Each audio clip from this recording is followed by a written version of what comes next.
And fun fact, the voices in my head only started when I was dabbling with things living next door to Larry. And the more I evaluate the voices in my head, it only ever seems to be in times where this seems to be something I'm focusing on, so to speak. Like when I bring attention to it in my mind, things begin to manifest. It becomes more real. And for anyone who wants out there who thinks that's psychotic, oh, just wait. This is probably going to be one of the most psychotic, immoral, twisted stories that I've probably told you aside of all the Antifa shit, because I've talked about my past in the occult lightly, very lightly. But Larry came in and he fucking did it hard. So you know what? Let me take a crack at it. Let me be honest about my past. So I was raised in a Southern Baptist home, Christian family. My grandfather was a preacher, very heavily involved in First Baptist Church in Odessa, Texas.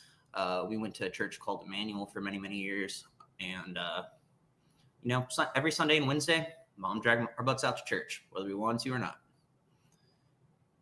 And over time, I think I became disillusioned to the church. The older I got, there was different musical influences, movies, literature, too much poking holes at the church for a kid like me. I'm just like, well, wait a minute. I don't want to be lied to about God. What is this? He's not real? What? So I was losing my faith from a pretty young age. I went to summer camp one year. Would have been somewhere in elementary school, anywhere fourth, sixth grade if I had to guess. But we're all with a bunch of campers and we're in a room, and they're doing all these Christian shows and watching movies and talking about God and Bible readings and all this.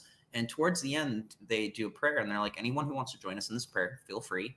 Anybody who doesn't, just be quiet, be respectful.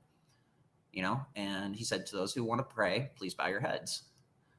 And I kind of look around and I'm just like, watching everybody do it, and I'm not really doing it, and I'm just like, well, shit. I had leading up to summer camp, was a really bad kid, put a lot of stress on my parents. There was a lot of fights going on consistently, and in my head, I was just like, well, maybe this can fix that. So I bowed my head, closed my eyes, and I pretended to accept Jesus into my heart. My stepfather baptized me within a month. I called my mom right afterwards. She was in tears, like happy, happy tears. And I was just like, oh my God, I did it. I got out of this. Life's going to be better now. So lying about a baptism, that's not great. But over time, I had my grandmothers would take me to the bookstore a lot. It was always something I loved to do. And because they were older, I could get away with sneaking in certain books and pretending that there's something else. So I would have my Christian grandmothers buy me books on the occult. Started with Wicca. And over the course of a few years, I began to get more interested in aspects such as the Necronomicon, Aleister Crowley, Anton LaVey, stuff like that.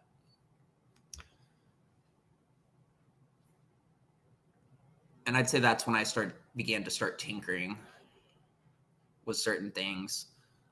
I wasn't the most devout. I couldn't tell you most things under the sun about Wicca. It was most of my occult involvement, the different practices that I've done.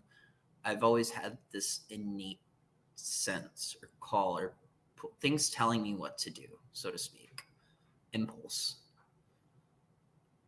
So I would read different books, different aspects. But then from there, I would kind of make them my own. Things became a little more chaotic, a little more chaos magic kind of getting integrated in there. By the time I was getting into the Necronomicon and all that stuff, I was living with my dad, my biological father. And, I've shared a bit of this story before, but our house was very, very demonic. There was things that happened there. An old woman did die in that house at one point.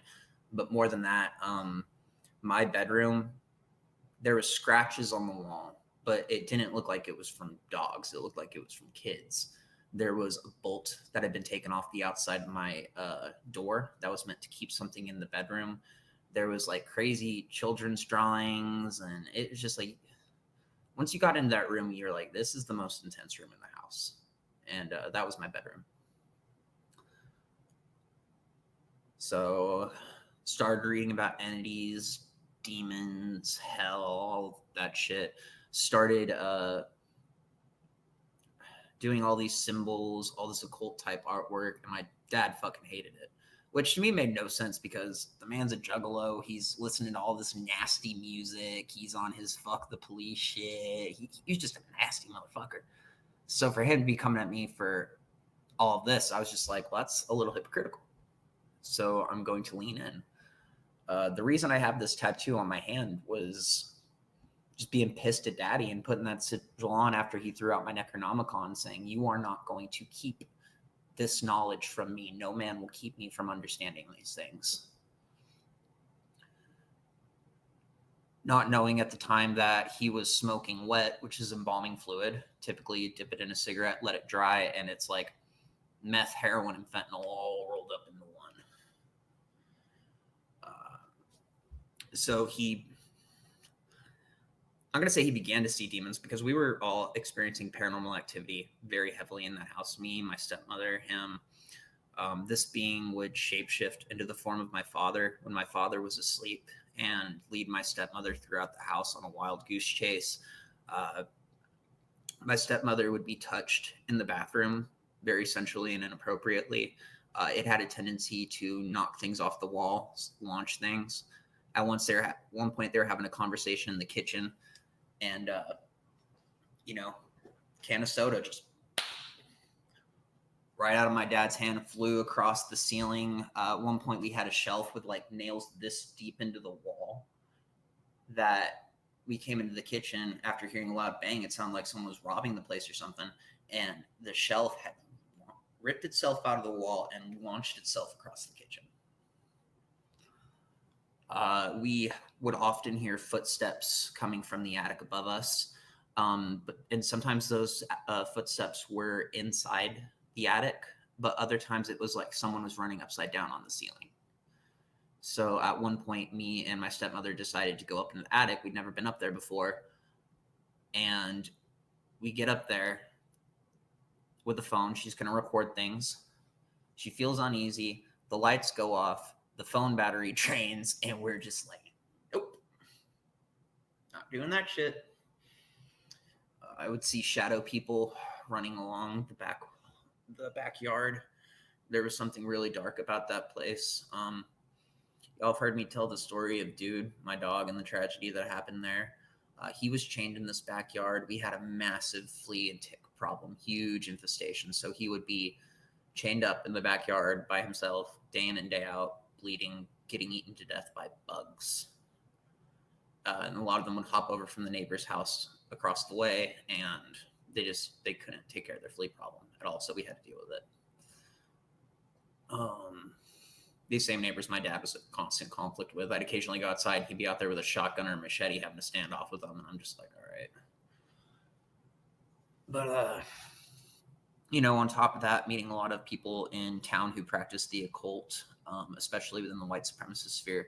There's a lot of occultism that goes on there. And I was able to have conversations with people that were a part of that space who believed that the Aryan Brotherhood was going to be the master race that essentially rose to the skies. I knew a dude who sliced off his pinky fingers, sliced off his toes, carved a pentagram into the side of his ribs, peeled the flesh back, threw it on a stove, and fucking ate it. Had his dick split down the middle with like 2 or 3 rings to hold it together. Like, there was those types of people, and I wanted to know more about their beliefs. And it just kind of kept throwing me deeper and deeper and deeper down at this hole. And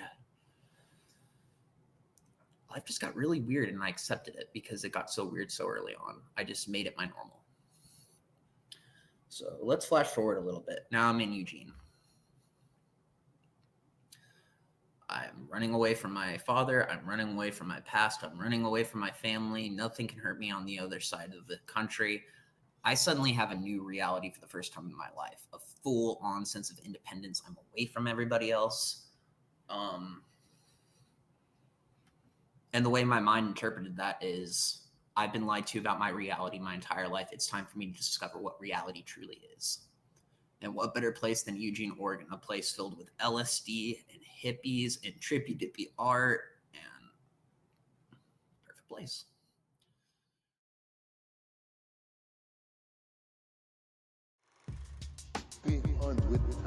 Dead. More than a quarter of a million people dead, flat out. And the rest, they're going to suffer. My reflection fades more in the mirror every day. Dark clouds in the sky feel like they pulling me away. Daydreaming, but I'm leaning like my body's in a coma. Kush wake me out my sleep, cause I'm weak from the aroma. Let me slip into your ear and take a trip with all my listeners into a new dimension with a hoodoo practitioner. This is the story about the evil that never dies. When worlds collide, my soul just ride from the dark side. Voodoo, can you blow your magic all over me? And take me from this life of confusion. This world is not the place I feel that I ought to be, where your happiness is just an illusion. I'm gone off dust in the desert by the fire, smoking Bob Marley, trying to talk to Richard Pryor, speaking in tongues, but the souls hear me clearly. When I finish chanting, you can see him standing near me, riding with the dead like I'm driving in a hearse. You wanna ride with us? We gotta kill you first. Black magic hour, getting better with my power. Look the wraith in the eye so you don't die like a coward. Shadows coming at you all around out the darkness. Sinister intentions, that henchmen are heartless. You see flashes of the bad shit you did in life. The more you watch, the more you fade away from the light.